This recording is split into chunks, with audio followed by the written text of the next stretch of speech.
सत्संग सुने तो बहुत सावधान होकर सुने, एक एक शब्द रहस्यपूर्ण होता है। भैया चाहे हीटर गर्म करे, चाहे फ्रिज ठंडा करे, चाहे एसी ठंडा वातावरण कर दे या हीटर गर्म वातावरण कर दे, बिजली दोनों में एक ही है। जो देखने वाला है कि हीटर का कारण बिजली, तो कूलर का कारण बिजली, फ्रिज का कारण बिजली, एसी का कारण बिजली, वो केवल बिजली देख रहा है कि इन यंत्रों में चलने की सामर्थ्य नहीं, ये बिजली से चल रहा है। लेकिन उस यंत्र का प्रभाव है कि वो गर्मी फेंकता है, उस यंत्र का प्रभाव शीतलता फेंकता है, पर दोनों का कारण बिजली है। ऐसे ही इस जड़ चैतन्य में, इस सत असत में, इस उच्च और नीच में, महात्मा और दुरात्मा में क्रियाएं जमीन आसमान का अंतर।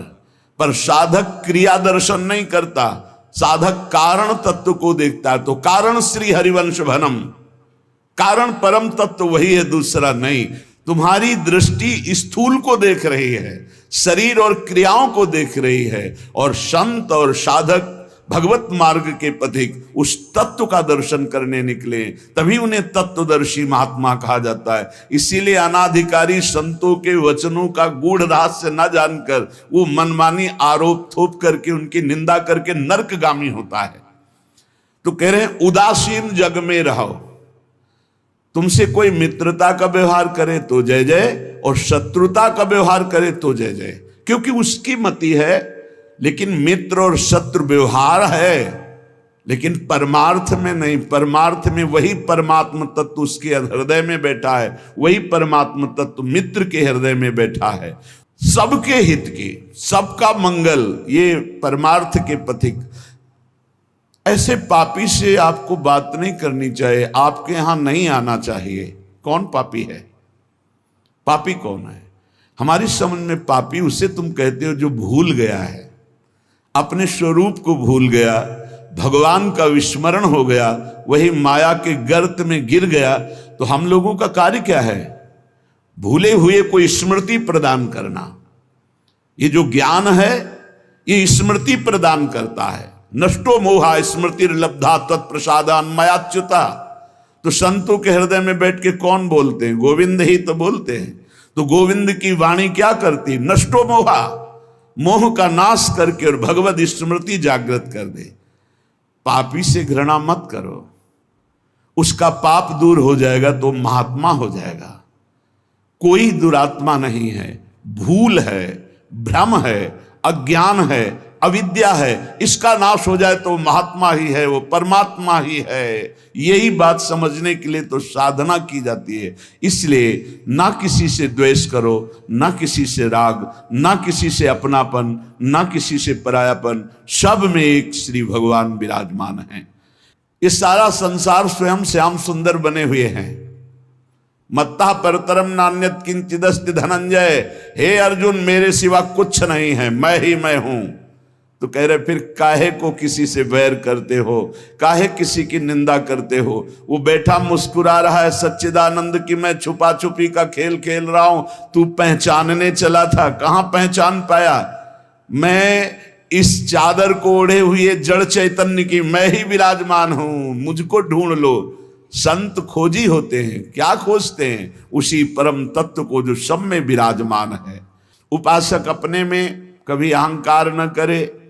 जब अच्छे सद्गुण दिखाई दे तो हरि गुरु का प्रसाद है।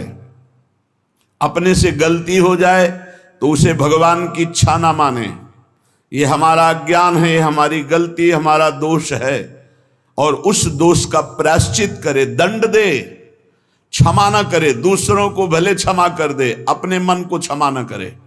जो अपने मन को सब क्षमा करते, सब, दूसरों के जरा से दोष को क्षमा नहीं कर सकते, अपने पहाड़ जैसे पाप को भी क्षमा कर देते। यहां सिद्धांत उल्टा है। परमार्थ का पथिक अपने राय भर के भी दोष को पहाड़ के समान मानकर उसका प्रायश्चित करता है, और दूसरे के पहाड़ के समान दोष को भी राय के समान भी नहीं मानता है। ये परमार्थ के पथिक का स्वभाव होता है। हमारे से अच्छा बन गया श्री गुरुदेव की कृपा, श्री लाडली जी की कृपा, बुरा हो गया, ये मेरी गलती, मेरी वासना है, ये मेरा अहंकार है कहीं जो मेरे से गलती करवा दिया। यही बात गोस्वामी तुलसीदास जी कहते हैं। सच्चा साधक कभी क्षमा नहीं करता अपने को, उसको प्रायश्चित गुरुजनों से मिलकर निश्चित करता है। जाओ इतने दिन व्रत रहो, परिक्रमा लगाओ, ये सब दंड मन को मिल रहा है, मन निर्मल होगा। अपने पापों को तो प्रायश्चित नहीं करते, दूसरे की जरा सी गलती को पहाड़ जैसा वर्णन कर देते। ये भगवान के दास नहीं होते, ये भगवत विमुख जन होते हैं। अगर आपके साथ कोई व्यवहार अनुकूल कर रहा है या प्रतिकूल, तो आप क्रिया को मत देखो, अनुकूल प्रतिकूल, कारण तत्व को देखो। हृदय में बैठा हुआ और प्रेरक रघुवंश विभूषण भगवान प्रेरणा कर रहा है। क्यों? क्योंकि मुझे वह अनुकूल प्रतिकूल से ऊपर उठाना चाहता है। इसलिए अनुकूल प्रतिकूल परिस्थिति सांसारिक पुरुष को हर्ष या शोक देती है, लेकिन भक्त को या भगवत मार्ग के पथिक को नहीं, क्योंकि वो कारण तत्व को देखता है। तब ये तिरस्कार, अपमान, निंदा देते हैं। जिसको प्रभु अपना लेते हैं उसके जीवन में ये जरूर कृपा करके आते हैं, तिरस्कार, अपमान, निंदा। क्यों? क्योंकि इसका एक चिपकाव का स्वभाव है। कोई जरा सा प्यार करे बस वो मान लेता है ये मेरा। कोई वस्तु अच्छी लगी, चिपक गया, बस उस वस्तु, इसके बिना मैं नहीं जी सकता। जो वस्तु, व्यक्ति, स्थान के प्रति ममता है, आसक्ति है, लगाव है, ये तिरस्कार, अपमान और निंदा के द्वारा दूर होता है। जब निंदा हुई, तिरस्कार हुआ, अपमान हुआ, जैसे बिल्वमंगल जी का तिरस्कार कर दिया, कटु वचन बोले चिंतामणि ने, तो भगवान की तरफ कदम बढ़े। नहीं, जीव का जो मन है वो चिपकू स्वभाव का है, वो आसक्ति, वो ममता, वो राग कर लेता है। जरा सा बोल दे, जरा सा अनुकूल हो जाए तो वो उसी में राजी हो जाता है कि ये मेरा है। प्रभु ऐसा होने नहीं देते, बड़े कृपालु हैं, अपने जन को फंसने नहीं देते। इसलिए वहां से प्रतिकूलता दिलाते हैं, तिरस्कार दिलाते हैं, कटु वचन दिलाते हैं, तो वो फिर चैतन्य होता है। अरे नहीं, इस जगत में कोई नहीं, हरि के सिवा मेरा कोई, फिर हरि की तरफ भागता है। तो कह रहे कि ऐसी भगवान की अहेतुकी कृपा है कि जब जीव को भगवान अपनाते हैं तो तिरस्कार, अपमान, निंदा देते हैं। घबराओ मत, उतना ही देंगे जितने में तुम परिपक्व हो जाओगे। तुम्हारा पतन नहीं हो सकता, तुम इतना दुखी नहीं हो सकते कि परमार्थ छूट जाए। ए भाई, जिनको मिल गया हो तो छोड़ना मत कि पड़ोसी ठीक नहीं है, व्यवस्था ठीक नहीं है, कोई सेवा करने वाला नहीं। एक सोच बनी रहती है उपासकों के अंदर। बहुत पहले की बात है और अब भी वर्तमान में कुछ साधकों में हो सकती है, उसके निवारण के लिए हम प्रार्थना करते हैं। एक बार एक साधक ने कहा कि महाराज जी, आप हो तो हमारा जीवन आपके शासन से सही चल रहा है, कल जब आप नहीं होंगे तो आपका शासन नहीं होगा। आज उसका समाधान सबके लिए कह रहे हैं, जिन साधकों के अंदर है। आप किसी मनुष्य की शरण में हो क्या? पहला हमारा प्रश्न है उन साधकों से जिनके हृदयों में ये बात है कि अगर सामने से ये शरीर चला जाएगा तो हमारी साधना बाधित हो जाएगी, हम एक असहाय, असमर्थ, अनाथ हो जाएंगे। तो हम ये पूछना चाहते हैं, आप पांच भौतिक शरीर के शरणागत हुए हैं क्या? तो उत्तर आएगा नहीं, क्योंकि कोई शरीर का शरणागत नहीं होता है। शरीर परिवर्तनशील, नाशवान, प्रतिपल नष्ट हो रहा है। आप किसकी शरणागत हो?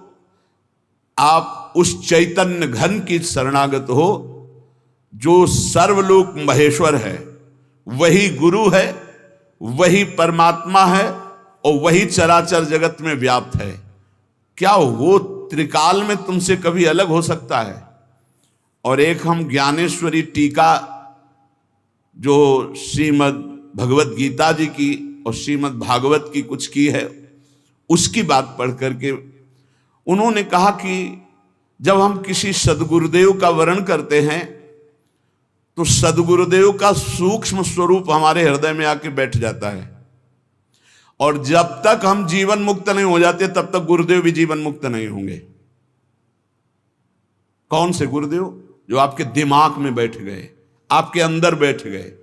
एक शरीर है और एक तत्व है, और तत्व सशरीर तुम्हारे अंदर समा गया है।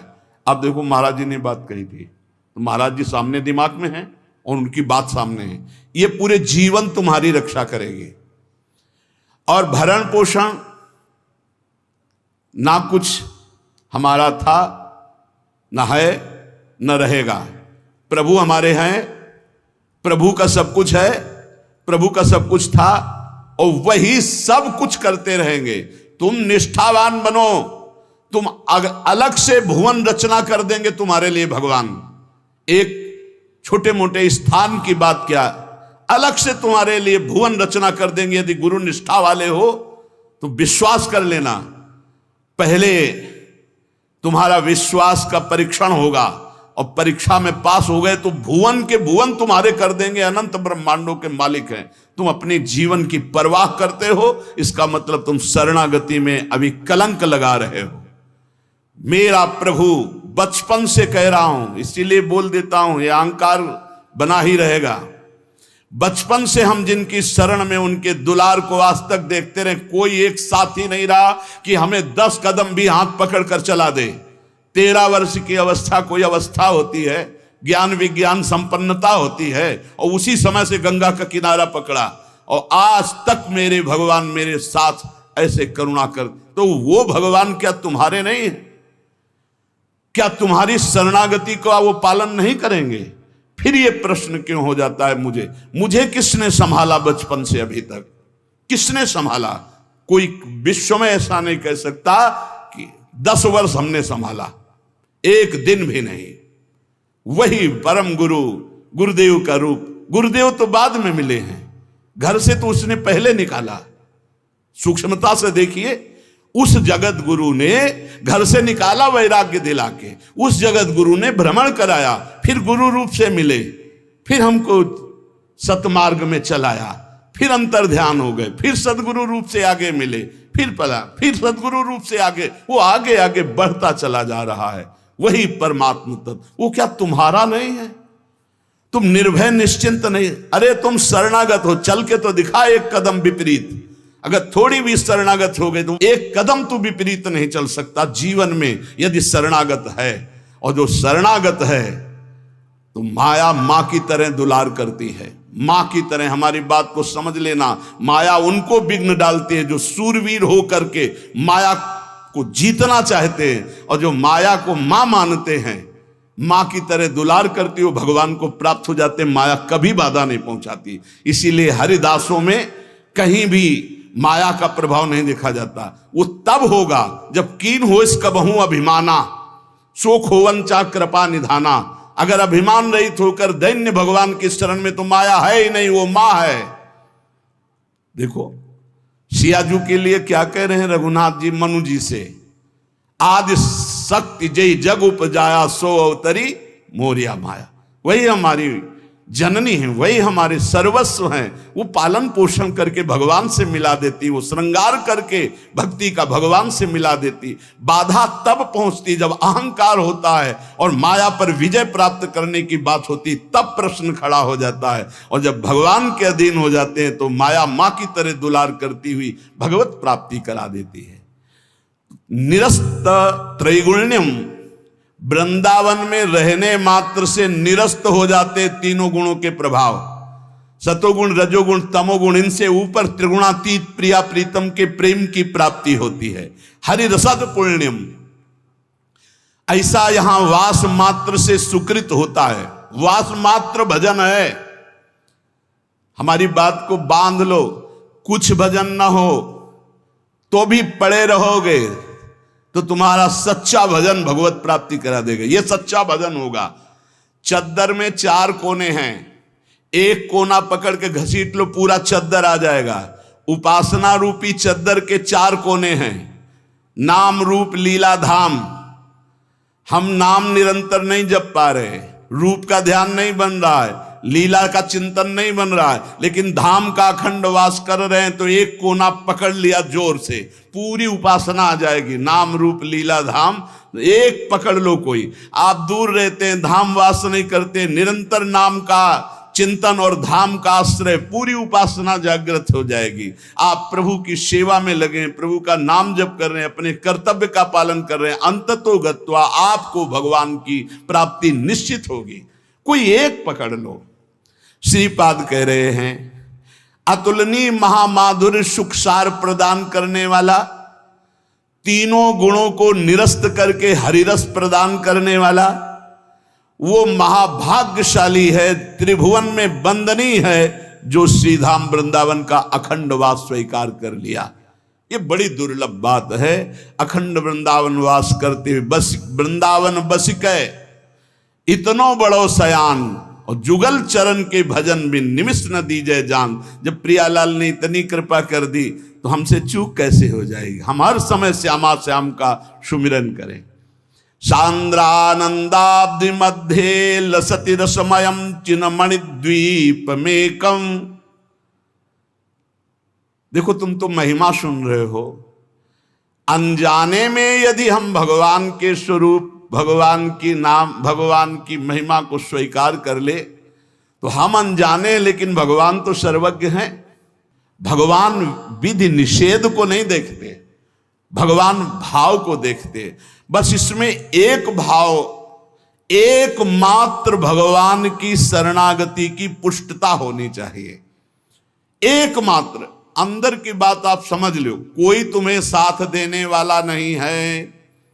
देखो, जितने देवता हैं उनकी अपनी अपनी सामर्थ्य है। कोई भी देवता तुम्हें जीवन मुक्त नहीं बना सकता, कोई भी देवता सर्व पापों से तुम्हें मुक्त नहीं कर सकता। अधिकार है, मोक्ष देने का अधिकार केवल भगवान शंकर में, भगवान श्री हरि में, मोक्ष प्रदान करने का, जीवन मुक्त बनाने का अधिकार। इसीलिए जितने भी अन्य हैं वो सब लोकपाल हैं, वो अपनी सामर्थ्य के अनुसार देते हैं। हाँ, निष्काम भाव से किसी भी देवता का अगर भजन करोगे तो भगवान में पहुंचा देगा, वो आप भगवान श्री हरि के चरणों में पहुंचा देगा। श्री गोस्वामी तुलसीदास जी महाराज विनय पत्रिका में कह रहे हैं कि नाचत ही निसी दिवस मर्यो, तब ही ते न भयो हरि थिर, जब ते जीव नाम धर्यो। जब ते जीव कहलाया तब ते आज तक कहीं थिर नहीं हुआ। ये पुनरपि जननम पुनरपि मरणम पुनरपि जननी जठरे शयनम, बार बार ये चक्र चलता रहा नाथ। नाचत ही निसी दिवस मर्यो, रात दिन नाचते नाचते मर गया इस माया ने, नचा नचा करके हमारी दुर्दशा कर दी। बहुवासना विविध कंचुकी, भूषण लोभादि भर्यो। बहुत वासना रूपी कंचुकी पहनकर, लोभादि दोष काम क्रोध लोभ मोह मद मत्सर रूपी आभूषण पहनकर सब जगह नाचा। कभी जड़ बना, कभी चैतन्य बना, कभी जल में कभी थल में, कौन सा स्वांग नहीं किया। चर अरु अचर गगन जल थल में, कौन न स्वांग कर्यो। प्रभु कभी जड़ बना, कभी चैतन्य, कभी पक्षी बन करके, कभी आकाशचारी, कभी पृथ्वीचारी। प्रभु क्या क्या योनियों में गया, क्या क्या स्वांग रखा, क्या क्या कर्म किया, लेकिन आज तक कुछ नहीं बना। बहुत सुंदर बात समझना। देव धनुज मुनि नाग मनुज नहीं जाचत को उबर्यो, मेरो दुषह दरिद्र दोष दुख काहू तो न हर्यो। नाचत ही निस दिवस मर्यो। प्रभु देवता दैत्य मुनि नाग मनुष्य आदि कोई भी ऐसा नहीं बचा जिसके आगे मैंने हाथ न फैलाया हो, परंतु इनमें से किसी ने आज तक मुझे सहयोग नहीं दिया कि मेरा दारुण दुख हर ले, मेरी दरिद्रता हर ले, मेरा दोष हर ले, मेरा भय हर ले, मेरी चिंता हर ले, मेरा दुख हर ले। प्रभु देखो कह रहे कोई भी देवता एक सीमित शक्ति है, देवता एक सीमित शक्ति है, भगवान असीम बलशाली अनंत महिमाशाली हैं। किसी ने मेरो दुसाह दरिद्र दोष दुख काहू तो न हर्यो, थके नयन पद पान सुमति बल संग सकल बिछुर्यो, अब रघुनाथ शरण आयोजन भव भय बिकल डर्यो। प्रभु मेरे नेत्र, मेरे पैर, मेरे हाथ, मेरी सुंदर बुद्धि, बल सब लगाकर हार गया, पर काम क्रोध लोभ मोह मद मत्सर वासना इन पर विजय प्राप्त नहीं हो पाई। और कोई भी देवता सहयोग नहीं किया, मनुष्य सहयोग नहीं किया, कोई भी धनुज, कोई भी सहयोग मेरा नहीं किया कि मेरी ये दरिद्रता, मेरा चिंता शोक भय दुख दूर हो जाए। जिस जिससे प्यार किया सब बिछुड़ गए, सब छोड़कर चले गए। अब तो हे रघुनाथ जी, संसार के भय से व्याकुल होकर एकमात्र आपकी शरण में आया हूं। अब बस एकमात्र बात समझनी है। हे हरि, हे रघुनाथ जी, मैं आपकी शरण में आया हूं। लेकिन कमी यह है कि जेहि गुण ते बस हो रीझ कर, सो मोहि सब बिसर्यो। तुलसीदास निज भवन द्वार प्रभु दीजै रहन पर्यो। हे नाथ, जिस गुण पर आप रीझते हो वो तो मेरे में है नहीं। दैन्यता, दैन्यता, यही दरबार दीन को आदर रीत सदा चली आई। यही दीन पियारे वेद पुकारे द्रवो सुश्री भगवाना। पर प्रभु बड़ी भूलें हम में हैं, बड़ी कमियां हम में हैं, पर अब आपके दरबार को छोड़कर दूसरे द्वार पर नहीं जाने वाले। ये खास बात है। खास बात यह है कि आपको छोड़कर अब हम दूसरे दरबार में नहीं जाने वाले। मैं आपके दरवाजे में आ पड़ा हूं, अब आप देख लीजिए। बस इतनी बात है पूरी भक्ति की साधना की ये निर्भरता कि हे नाथ, अब आप, हे प्रियाजू, बहुत दौड़ लिए। तभी आपसे कहते हैं कि हम केवल अंधविश्वास या कोरी भावुकता में नहीं बोलते। बहुत दौड़ लिए, दौड़कर थक गए। जब थक गए तब प्रियाजू ने कहा, देखो ये ठौर है जहां शांति और विश्राम मिलता है।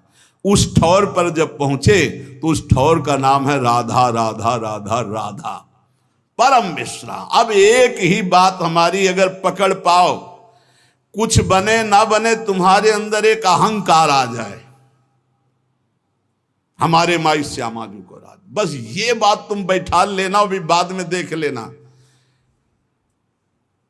ये बात अगर भूलोगे नहीं तो वृंदावन की भूमि से बैठ करके कह रहे हैं कि ये बात वो बात है जिसे श्री स्वामी हरिदास जी महाराज कह रहे हैं, कहा काओ एक जीव सखीरी बात की बात की बात। ये बात की बात की बात तुम्हें बात बात में पहुंचा देगी निकुंज में। हमारे माई श्यामा जी को, हमारे प्रभु का एक आंतरिक स्वभाव है जो वही पकड़ाते हैं, फिर पकड़ में आता है। ताम साधक बिल्कुल बेपरवाह और मस्त हो जाता है जब वो बात समझ लेता है। प्रभु ने समझाया है। प्रभु जितने भी साधन हैं इनको तो फल रूप में देते हैं, लेकिन जब कोई प्रभु के गले पड़ जाता है तो अपने आप को देते हैं। प्रभु को गले पड़ना क्या है? हे नाथ, मैं आपका पक्का अंदर से, हे प्रियाजू मैं आपकी, आप हमारी। बोले तुम हमारे लायक तो हो नहीं, कोई गुण तो है नहीं। तो हम तो पहले कह रहे थे कि हम कोई पहले गुणी थे क्या जब आपने घसीटा है? पहले तो और अवगुणी थे, तो अवगुणी समझकर घसीटा, तो अब हृदय में आ गया कि आपके सिवा हमारा कोई नहीं है। आपसे सच्ची कह रहे, इसी से भगवत प्राप्ति होती है, इसी से भगवत प्राप्ति। जो ही जीव भगवान की शरण में हुआ, आप सोचो, जो सीधे राम नहीं कह पा रहे थे वो ब्रह्म ऋषि हो गए। अगर आप नाम जप रहे हैं, भगवान के आश्रित हैं, आपको भगवत प्राप्ति नहीं होगी, कैसी बात कर रहे हो? निश्चित भगवत प्राप्ति हो जाए। ये हम जगह जगह की पकड़ करके बात आपको कह रहे हैं। गोस्वामी जी भी बहुत चैलेंज पूर्वक कह रहे हैं, बिगड़ी जन्म अनेक की अब ही सुधरे आज। भला आज कौन सी साधना कर लोगे? आज हुई नहीं, अब ही अभी क्या साधना हो जाएगी। बहुत सूक्ष्म विषय है, अगर इसे समझ लो तो चौड़ी छाती करके घूमो, भगवत प्राप्ति हो जाएगी। बिगड़ी जन्म अनेक की, अब ही सुधरे आज, आज वो अभी सुधर जाएगी, अभी भगवत प्राप्ति के तुम लायक हो गए। क्या हो राम को हाथ उठा के कहता हूं कि मैं प्रियाजू का हूं, बस प्रियाजू के योग्य नहीं हूं, पक्की बात है। हम में कोई साधना का सर्टिफिकेट नहीं कि हम अपनी पात्रता साबित कर सके, नीच हूं, अधम हूं, पर मैं अपनी प्रियाजू का हूं, पक्का भगवत प्राप्ति। बिगड़ी जन्म अनेक की, अब ही सुधरे आज, होई राम को पहली शर्त। अब जितना जीवन बताया, नाम जप, राधा राधा राधा, तुलसी तज कुसुमाज, नाना प्रकार के विकारों का त्याग हो जाएगा जिस समय तुम भगवान की शरण में होकर नाम जप करोगे। ये बहुत सब शास्त्रों की सार बात है, हृदय में जो आनंद उमगता है। अच्छा, जैसे ये कहा जाता है कि आप में ये कमियां हैं, हमें बताओ शरणागति की उच्च कोटि की अवस्था का नाम है अजात पक्षायु मातरम खगा। बहुत ध्यान से सुनना, शरणागति की उच्च अवस्था का नाम है अजात पक्षा एवं मातरम खगा, अर्थात वो पक्षी जिसके पंख नहीं निकले, वो घोंसले में बैठे केवल मां की बाट जोहता रहता है, वो कौन सा उड़कर साधन करेगा। तो ऐसे हम बिना पंख के पंछी के बच्चे की तरह हैं, हम केवल राधा राधा बाट जो रहे हैं अपनी श्री जी की कृपा की, निश्चित भगवत प्राप्ति होगी। भगवत प्राप्ति बड़ी बड़ी साधनाओं से भी नहीं होती, और भगवान के आश्रित होने वाले जटायु को भी जो प्राप्त हो गई, जो भगवान की कृपा से भीलों को, कोल भीलों को प्राप्त हो गई, जो भगवान की कृपा से ऐसी उच्च अवस्थाएं असुरों को दे दी भगवान ने, आप चिंता न करें, आप चिंतन करें और ये ठसक रखें। देखो शरीर कितने दिनों का कोई भरोसा नहीं, और अभी ठसक कर ली तो श्री जी मिलेंगे। हमारी बात को पकड़ लो, पकड़ लो। हम श्री जी के थे, श्री जी के हैं, श्री जी के रहेंगे, भूल के जगत को अपना मान लिया। बस यही भूल मिटाने के लिए हमको श्री जी के लिए साधना की जरूरत नहीं। तो साधना क्यों बताते हो? असाधन न करो, इसलिए असाधन से हटने के लिए साधना है। और अगर वो भी नहीं कर पा रहे हो तो वहीं पड़े पड़े पुकारो, जहां हो वहीं से उठा लिए जाओगे। नहीं, जैसे कोई डूब रहा है तो एक होता तैर के जाना, एक होता नाव लेके जाना, एक होता हेलीकॉप्टर से सीधे वहीं उतरे और बेल्ट बांधे और सीधे उड़ के चले गए। तो अगर तुम तैर नहीं पा रहे हो, एकदम डूबने की स्थिति में हो, वहीं से पुकारो राधा राधा राधा, कृपा रूपी हेलीकॉप्टर में बैठा ले जाओगे खींच के। विश्वास कर लो। हम ये छाती की बात कहते हैं, अब हमारे पास शब्द नहीं है जो हमारे अंदर हो रहा है वो हम तुम्हें बता पाए। वो ऐसे ऐसे जब करे तो जान लेना वाणी असमर्थ है, बोल नहीं पा रहे। केवल कृपा, अमोघ कृपा, मेरी लाडली कृपा समुद्र है। दयालुता, कृपालुता, अगर उनकी दयालुता कृपालुता न हो तो हमारे आचरण ऐसे नहीं कि हम जहां बैठे हैं बैठने की योग्यता नहीं हमारी बैठने की, हम धाम में बैठे हैं, धाम में प्रियालाल का जस सुन रहे हैं। ये अत्यंत दुर्लभ बात है। सुत दाराधन लक्ष्मी पापियों के घर होए, ये जो हमें प्राप्त है ये केवल कृपा से। तो जिन्होंने इतनी कृपा की है वो कंजूस नहीं है, वो और कृपा करके हमें स्वयं मिल जाएंगे। हम वहां तक नहीं पहुंच सकते, वो हमारे तक आ जाएंगे। हमारे मन बुद्धि वहां नहीं पहुंच सकते, वो हमारे मन बुद्धि में आसन जमा लेंगे। उनके लिए कोई नियम नहीं है, हमारे लिए वो अतर्क हैं, हमारे लिए वो अनंत महिमाशाली बहुत दूर है। लेकिन उनको हमारे मन में आने के लिए, हमारी बुद्धि में समाने के लिए कोई देर नहीं है। इसलिए हम श्री जी के हैं ये ठसक बैठा लें, और जितना जीवन है राधा राधा राधा नाम पुकारे, बेपरवाह रहे। भगवत प्राप्ति तो श्री जी की कृपा से पक्का इसी जन्म में हमारा काम हो जाएगा। बस हम इधर उधर ना भटके, हमारी श्री जी, हमारी लाडली जी बस ये ठसक रखें, सारा काम हो जाएगा। हम शास्त्र सम्मत बात कह रहे हैं। बड़े बड़े महापुरुषों के जीवन चरित्रों में एक बात पकड़ने को आई,